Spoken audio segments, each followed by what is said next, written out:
to my channel where I talk about and teach all things sustainability throughout life.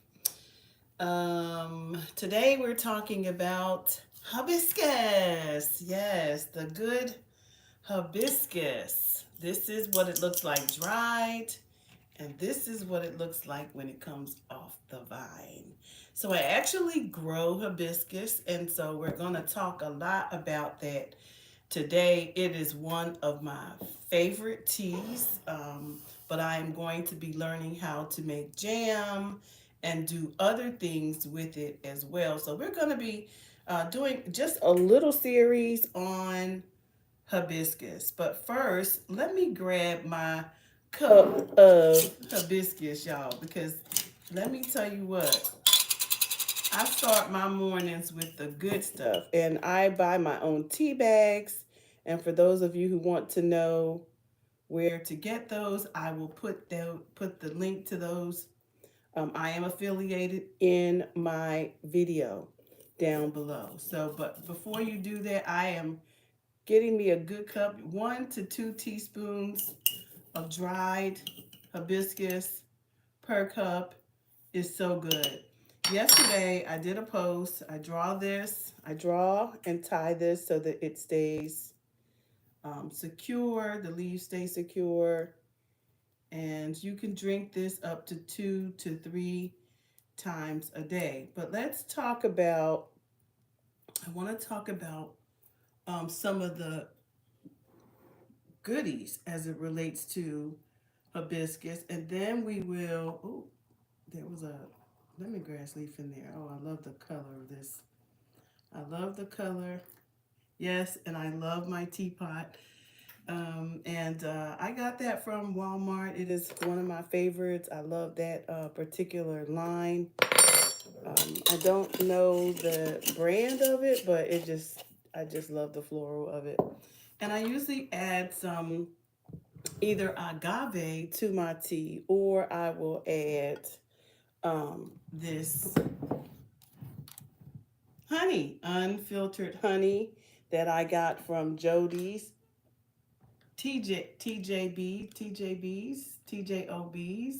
which is the honey that I use. And listen, honey is going to be kind of scarce, so you better go ahead and stock up on it. But I love honey in my hibiscus tea. So let me just, and this the hibiscus turns this cranberry color. It's a beautiful tea and it's soothing. And I want to talk to you about its benefits. So, yesterday, I did a post, I think it was yesterday or day before, maybe even. I try to post daily to let people know some of the benefits. And so, I'm going to talk to you about what some of the benefits of the hibiscus are so that can begin to learn some natural remedies for specific illnesses or disorders or things that you are may be experiencing. I am a community health and human service educator by trade and by research. I do a lot of research, and so we're going to be talking about this hibiscus, which is this beautiful tea. Oops, I just spilled it. And this beautiful tea that I actually grow in my yard. So for those of you who did not know that, I am a homesteader and I grow fruits, vegetables, and all things healthy food. Um, so what was the hibiscus about? So let me just share with you just what I wrote that I actually got out of the research books. That one of the books that I love is the Lost Books of Herbal Remedies, and I will be talking a lot out of these books because I believe in giving credit where credit is due. I also have this book, the Barbara O'Neill, which she is a phenomenal educator about all things herbs and healthy living. And so I want to talk, I'll put the links to those books in the description as well for you. But let's talk about what I discovered. after I started pulling these leaves, and been drinking it for a couple of years now, my numbers are really really good. For those of you, you have to make sure you understand what your numbers are, meaning your panels, your blood panels, your lipids, all the things. So if you don't do nothing else, make sure you know what your numbers are and what's an acceptable range. So when I posted this yesterday, I was talking about how why we celebrate hibiscus. Hibiscus is celebrated for its vibrant color. As you can see, it is absolutely beautiful and known to Jamaica for its this beautiful Jamaican drink. I get my friends all the time asking me, "Can you send me some? Send me some." And I have so many bushes out there, so I will be sending these off. But I also have the teas as well. So it's this vibrant, it's very, very tart. It's a very, very tart flower, and it has a wide array of health benefits. So if you pull back the leaf, which I will be pulling, I harvest these on the other day, cleaned them up real good, refrigerated them, and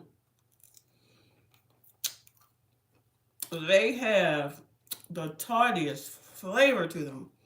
And they are so, so, so good. And if you can see on the inside, is the seed. The seed is green on the inside.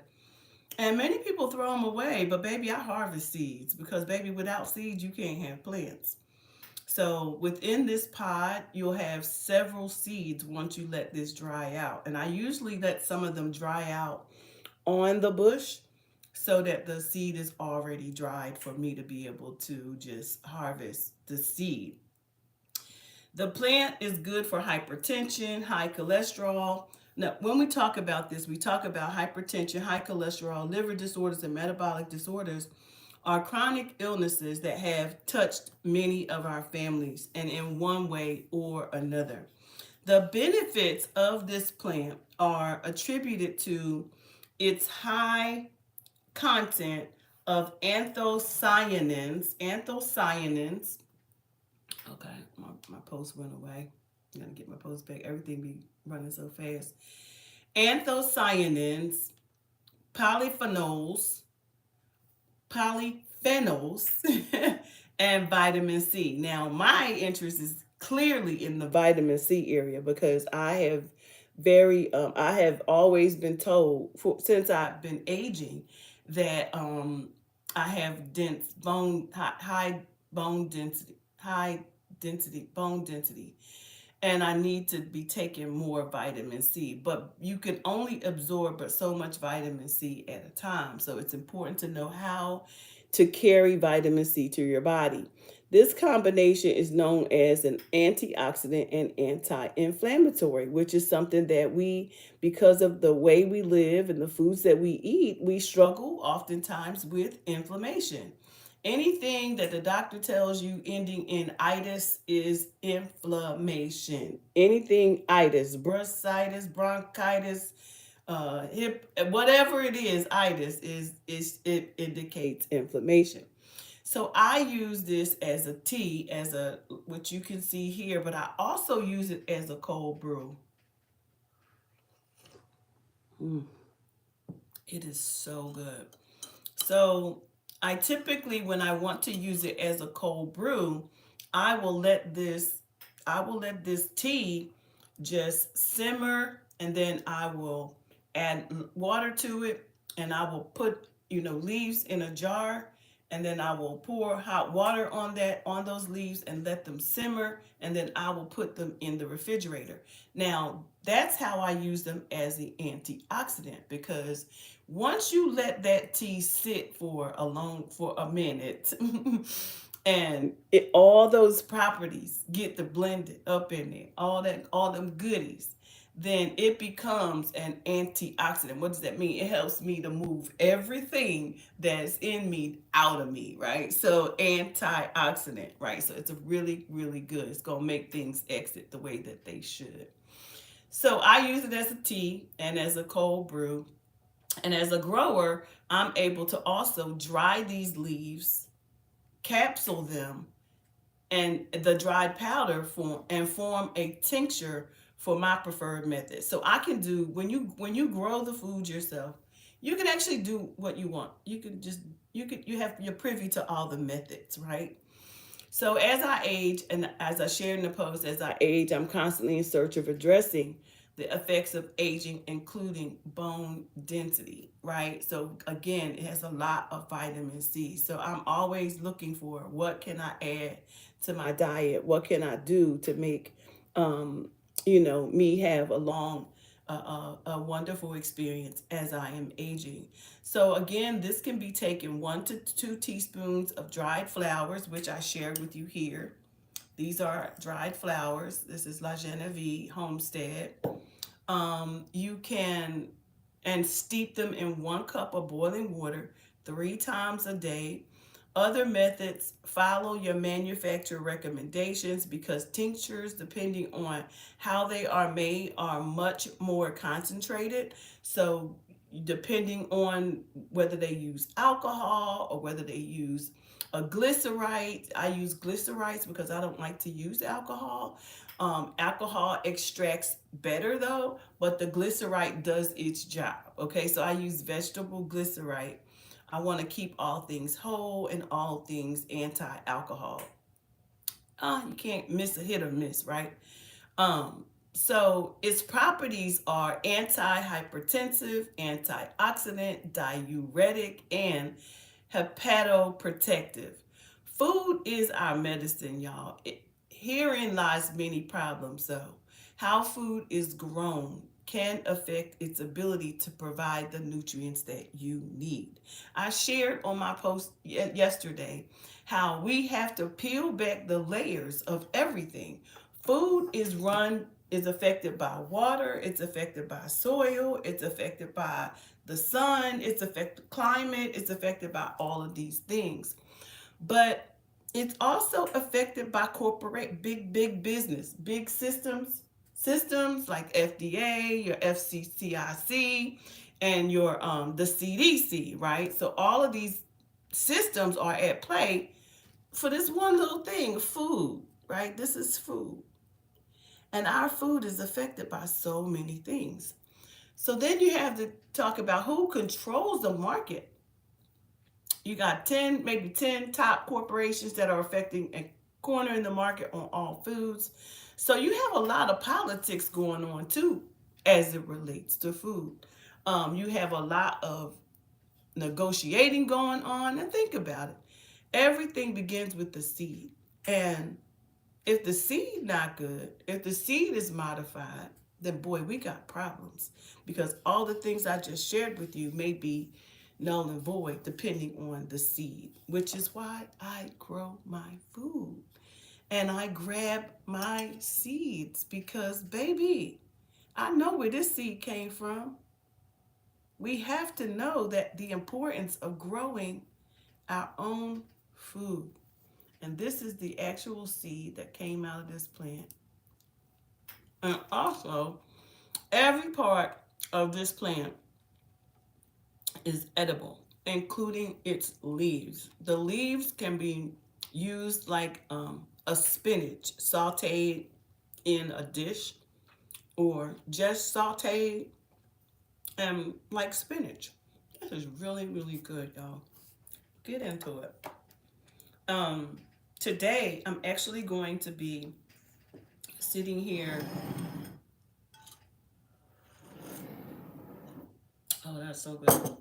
And pulling, now that I've harvested them, the way that you prepare them is you got to pick the leaves off. So I'm going to pick the leaves off because I'm going to be linking you to some videos that I'm going to be doing, showing you how to use them as jam. And you want to get all of that off of there. It's so good. Has such a great flavor. Mm. And you make jam out of it. And all that's left is this seed. And so we're going to put the seeds aside and we're going to let those dry. But the most important thing is for us to get these nice, beautiful petals, because that's what makes these. That's what makes the dry flowers. Just so you know, that's how you get the dry flowers. We can either put these, because I have so many of them, I'm going to be putting some of them in my dehydrator and letting them dry for these. But I will also be um, water bathing some of them to get jellies and jams because they also make a great jam, in case you did not know. So, yeah. So, again, make sure that you are learning. I for the life of me cannot understand where we went wrong and why we got away from home economics and settled for the microwave version of everything. Our kids really missed out. Like, I taught my kids a lot of things because I've been gardening for a minute, even at the house in bags. I don't care, I garden in whatever. And but we grew up having had home economics classes, and we don't even have home economics classes anymore. Do y'all have a home economics class? If you do, let me know. What are some things that you are doing, or what are some things that you want to learn more about, as it relates to economics in the home, because that's what sustainability really is all about, y'all. It's about home economics. It's about getting back to the basics.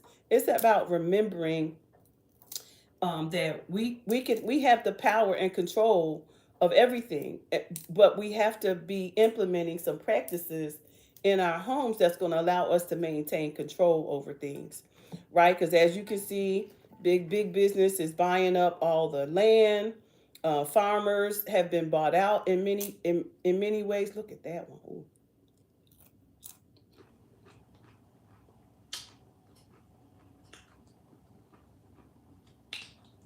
Mm, so good.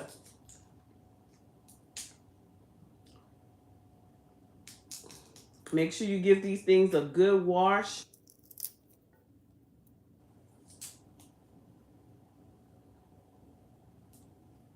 because the little critters, I soaked mines with baking soda and vinegar to get the little critters, ants, all the things that hide in these little crevices.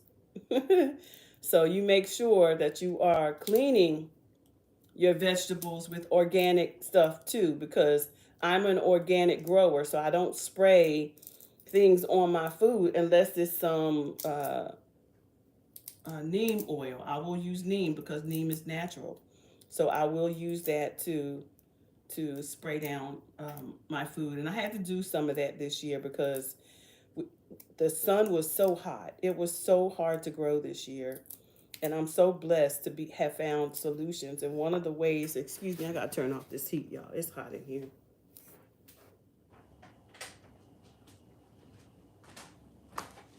Ooh, girl, it's frying.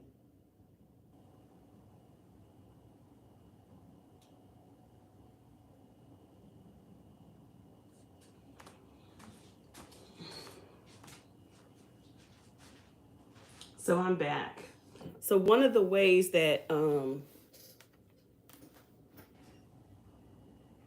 we can help ourselves is to make sure that we are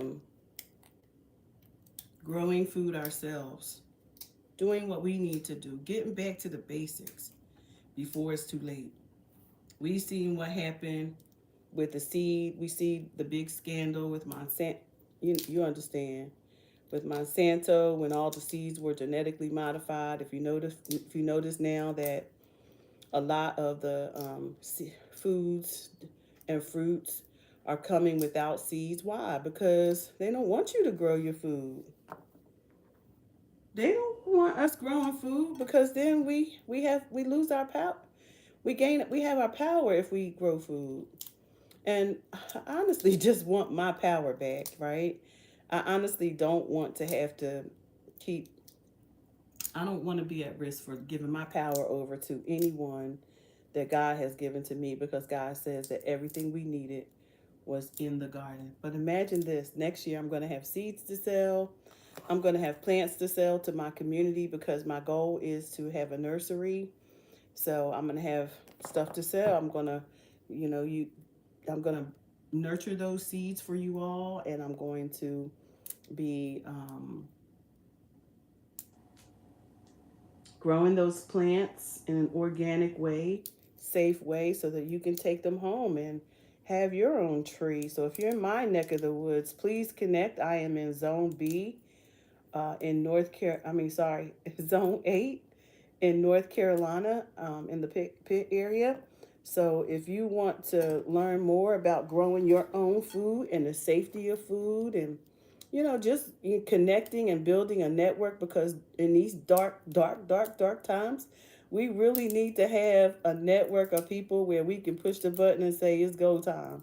We have to be mindful that, y'all, we living in some times, right? We are living in some times. And so again, these beautiful seeds pods have about maybe 6 or 7 seeds in them. So that's plants. These are plants. So when my nursery opens up in the spring, I'll have some plants for you all because I'm going to be growing them. So I'm super excited about the journey of just going back home, going back home, y'all, to the basics, going back home to the basics, because we gave our power away so many years ago. Oh, look, y'all want to see the seeds?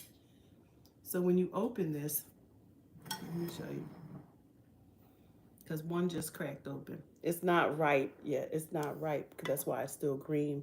But inside of there are these seeds. You see the seeds? I'm going to pull them out for you. I'm going to pour them out. Actually, you can pull these seeds out and let them dry. You see they're white right now. You see them? That's a seed. But inside of here are tons of seeds. Look at this. That's why you gotta let them dry, because they hard to get out otherwise. Usually they will just pop right on out. But these are seeds. These are the seeds. Look at that. These are the seeds inside. These white seeds, white little things. Those are the seeds. Can you see them? Can you see them? Those are the seeds. As a matter of fact, it's more than one. It's a bunch of them. I mean, it's just tons of seeds in here, y'all. And we need to make sure we get in. Imagine having a plant that grows 10 feet tall in your yard that provides you with your own vitamin C. Imagine that. Imagine. I'm keeping it real over here on this channel because I don't want to dress up. This ain't about dressing up, nothing up. That's the problem. We have dressed up how we do things for so long that we don't even realize the importance of why we do what we do. So I'm an ordinary person doing some extraordinary things for me and my family. So these are so sticky. It's so sticky, it's just sticking there. So anyway, these are the seeds. Look at this. Isn't that something? You see those white things? I have picked some already, so I have some dried ones from earlier in the year. But these are the seeds. Yep. And when you put them in a dark place and just let them dry out, you'll have tons of seeds. But back to my harvest. This is just my harvest from this weekend, y'all. Again, I'm telling you, I have 5 trees of hibiscus, and they are loaded. When I tell you this was my thing this year, this was my thing this year.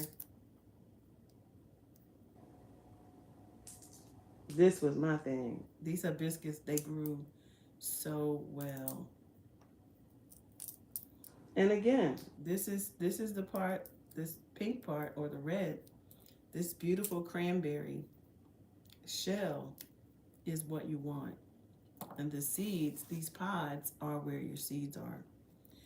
So I'm gonna get into this because I need to prepare these today because I want to make sure I get me a little some jam. I want to get some jam. I already have some dried leaves from another batch, so I want to get some jelly, some jam made, and I'm gonna be taking you guys through the process of how when I pull and begin to dry things, I will begin to show you step by step of how I'm processing them so that you can get, home economics.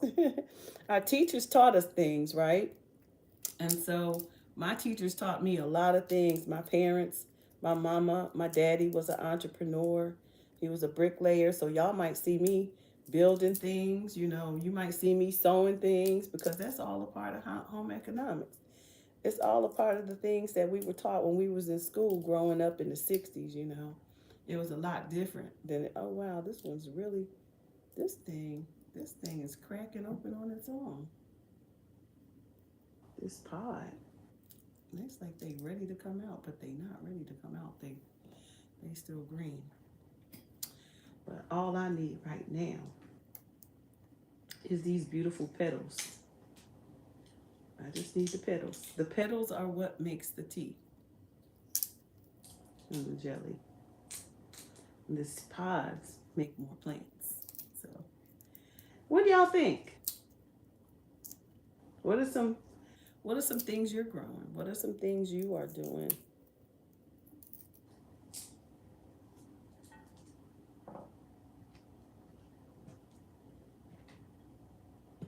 Yeah, so let me let me share a little bit of what Barbara says on the Lost Book of Herbal Remedies, because like I told y'all, I'm a grower, and some of the things that I grow are new. Oh, got a hold of that seed.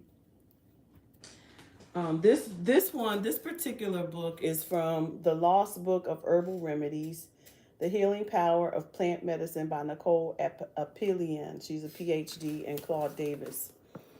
Again, it's about harvesting, good. It's about learning what the body needs, because medicine, the root of medicine is plants, and we must begin to study these plants for ourselves. Let's see if she has anything in here. I did a huge run, and this is the thing, y'all.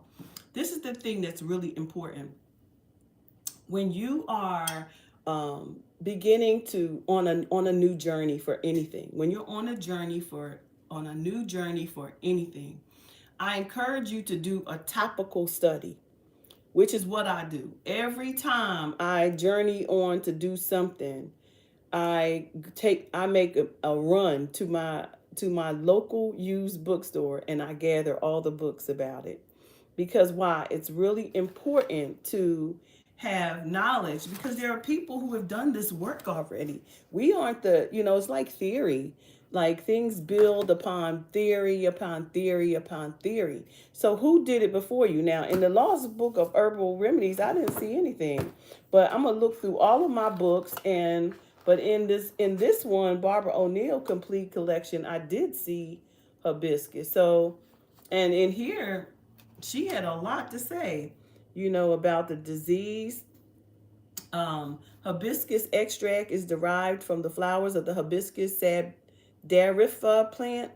Is celebrated again for its vibrant color, tart flavor, and a wide array of health benefits. Um, what disease does it fight? That's a good one.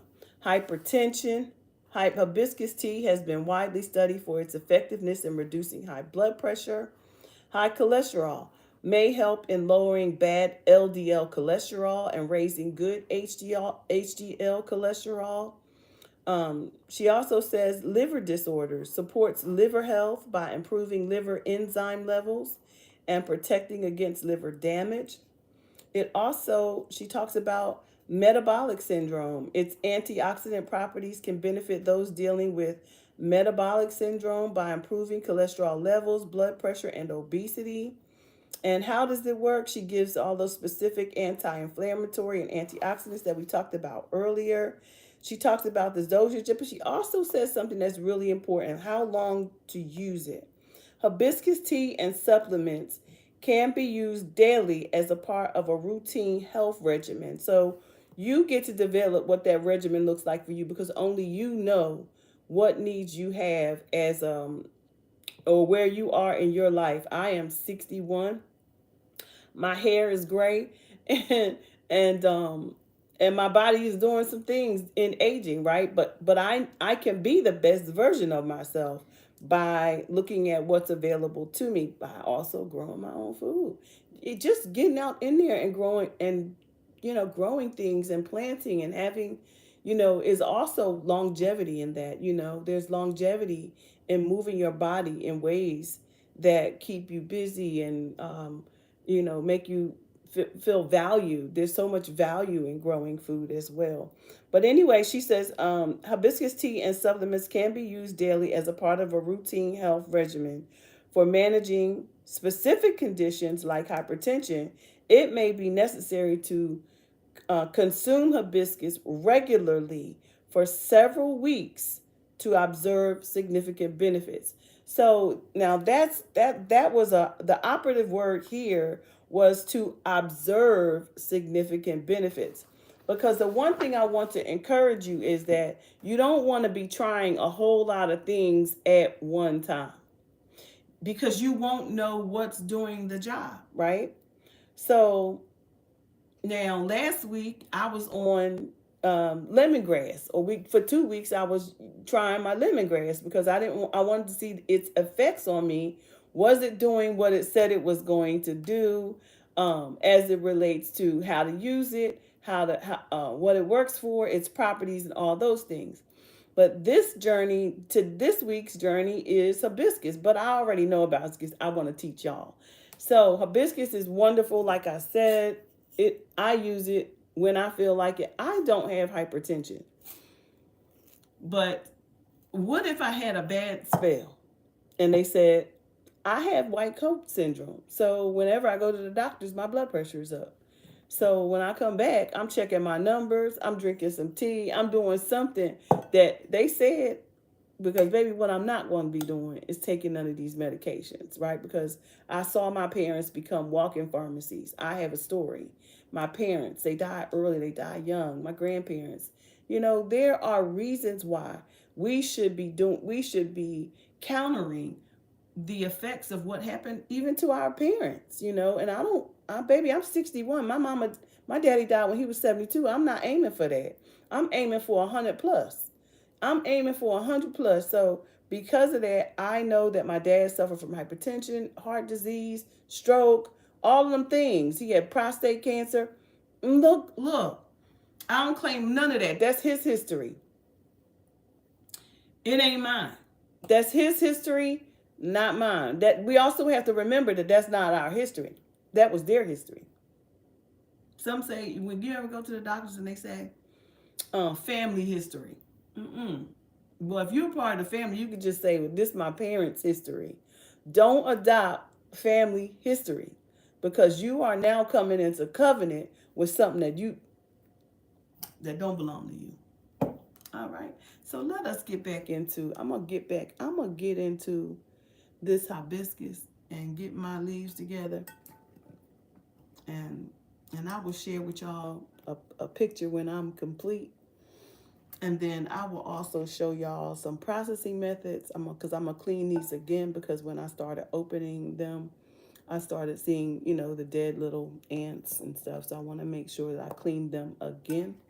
But everything is dead that I'm pulling the leaves back, because I use that vinegar and baking soda, which all pests, right? It cleans for all the pests. So anyway, I will get back to y'all. And until next time, this is Dr. Eve, your community health and human service educator, teaching all things sustainability across life, business, and career. And I want y'all to go have your most beautiful day. Whatever you do, don't let anyone get in the way on your journey to becoming who God has called you to become. And may you become the very best version of yourselves on that journey. Until next time, peace.